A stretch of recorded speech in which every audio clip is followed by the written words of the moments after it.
उम्मीद करता हूँ कि आप सब खैरियत से होंगे। आज हम बात करेंगे, एक तो हम परवेज़ मुशर्रफ की डेथ हो गई है, उसके ऊपर बात करेंगे, उसके लिए दुआ करेंगे। और दूसरा हम बात करेंगे तुर्की में जो ज़लज़ला आया है, बहुत बड़ा ज़लज़ला आया है तुर्की में और उसके जो नज़दीक इलाके थे, वो भी मुतासिर हुए हैं ज़लज़ले से।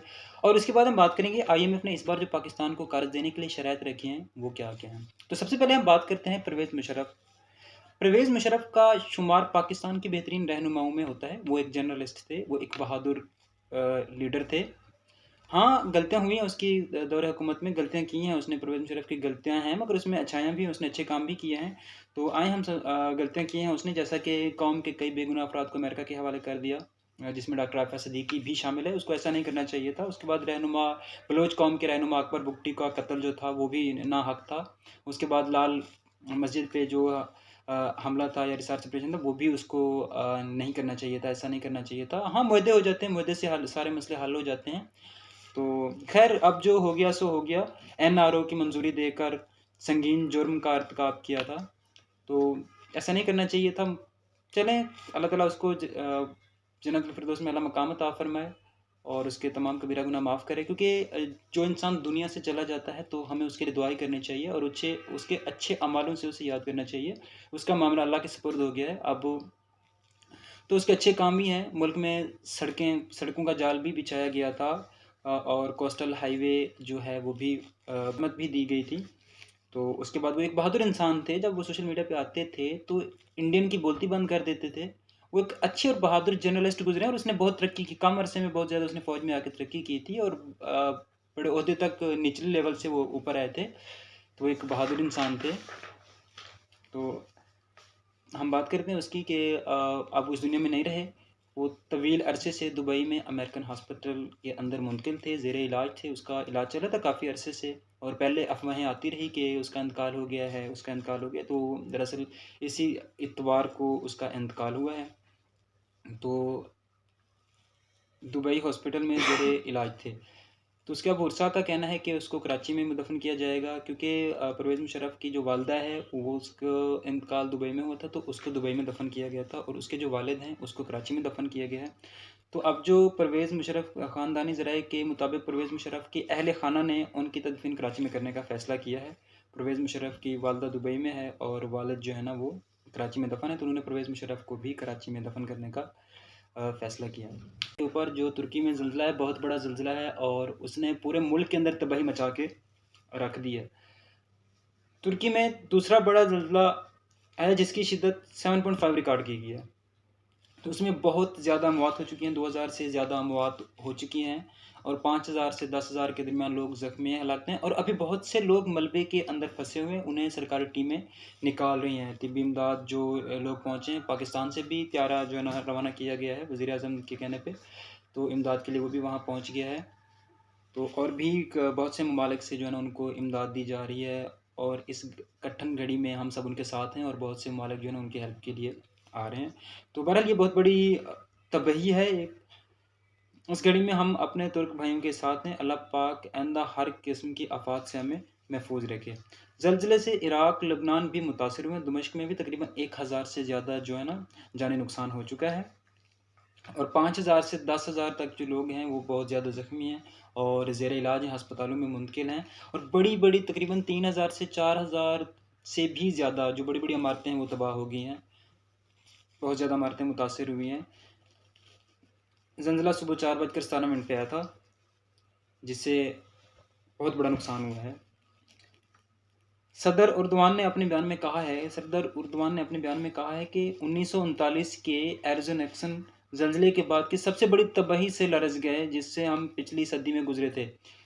ज़लज़ले के बाद तुर्किया के साथ इज़हार यकजहती करते हुए दुनिया भर से तज़ियत का सिलसिला जारी है। देखिए, वो कह रहे हैं कि तुर्की में जो पहले 1939 में बहुत बड़ा ज़लज़ला आया था, 1 सदी पहले हुआ है, उसके बाद अभी बहुत बड़ा ज़लज़ला आया जिसने बहुत बड़ी तबाही मचा के रख दी है। उनका मज़ीद कहना था नेटो और यूरोपीय यूनियन समेत 45 ममालिक से ज़्यादा की जाम से इमदाद के लिए राब्ता हो गया है। तो मतलब 45 ममालिक से भी ज़्यादा उनके से इमदाद के लिए राब्ता हो गया है और जल्द मुख्तलिफ ममालिक के रज़ाकार तकरीब पहुँच जाएँगे। अमरीकी ज़लज़ला पैमा मेकर्स का कहना है कि फ़ीसद इम्कान है कि तुर्की और शाम में ज़लज़ले से अमवात 1000 से 10,000 तक हो सकती हैं, क्योंकि बहुत सी अभी भी जानें हैं जो मलबे के अंदर फँसी हुई लोग निकाल रहे हैं। तो उनका कहना है कि 47% चांसेज़ हैं कि 1000 से 10,000 तक जो है ना जानी नुकसान हुआ होगा, और जबकि 20% इम्कान है कि अमवात की तादाद जो है ना 10,000 से लेकर 1 लाख तक हो सकती है। 20% का, क्योंकि बहुत से लोग अभी भी मलबे के अंदर फँसे हुए हैं, जिसे निकाला जा रहा है, बहुत ज़्यादा तादाद है। तो इसलिए उन्होंने कहा है कि 10% चांस है कि 1000 से 10,000 तक का जो है ना जानी नुकसान हुआ होगा, और 20% चांस ये है कि 10,000 से लेकर 1 लाख तक जो है ना जानी नुकसान हुआ होगा। तो बाकी अभी भी उनकी इमदाद की जा रही है, और मलबे से एक लाशें निकाली जा रही हैं, बच्चे, बड़े, बुज़ुर्ग, बहुत ज़्यादा नुकसान हुआ। बहरहाल अल्लाह ताला हमें माफ़ करे। तो जबकि हज़ारों अफ़राद जो है ना मुतासिर हुए हैं। तुर्क सदर उर्दगान का कहना है कि तुर्की में ज़लज़ले से अमवात का कितना इज़ाफ़ा होगा, ये अभी अंदाज़ा नहीं लगाया जा सकता।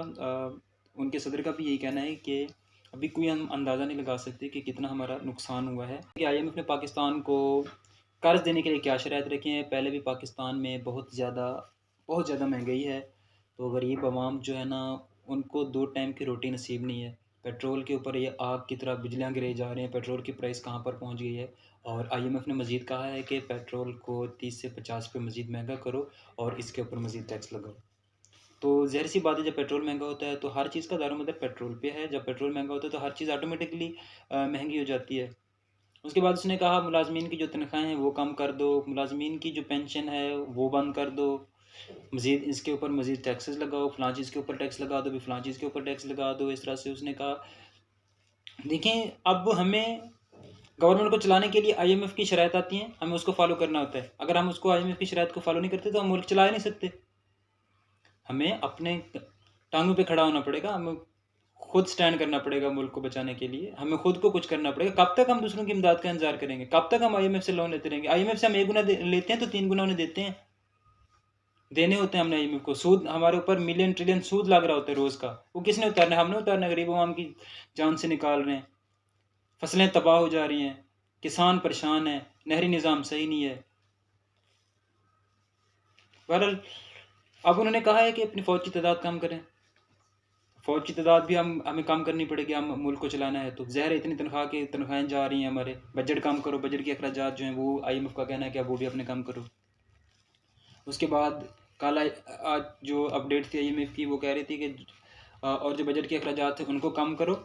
और आज उसने कहा है कि अपने 2 पावर प्लांट बेच दो, जिससे हम बिजली जनरेट करते हैं। उसने कहा अगर पावर प्लांट आप 2 बेचो अपने। ये हाल हो गया हमारे मुल्क का। कोई चीज़ हमारे हाथ में नहीं है, कोई चीज़ हमारे कंट्रोल में नहीं है।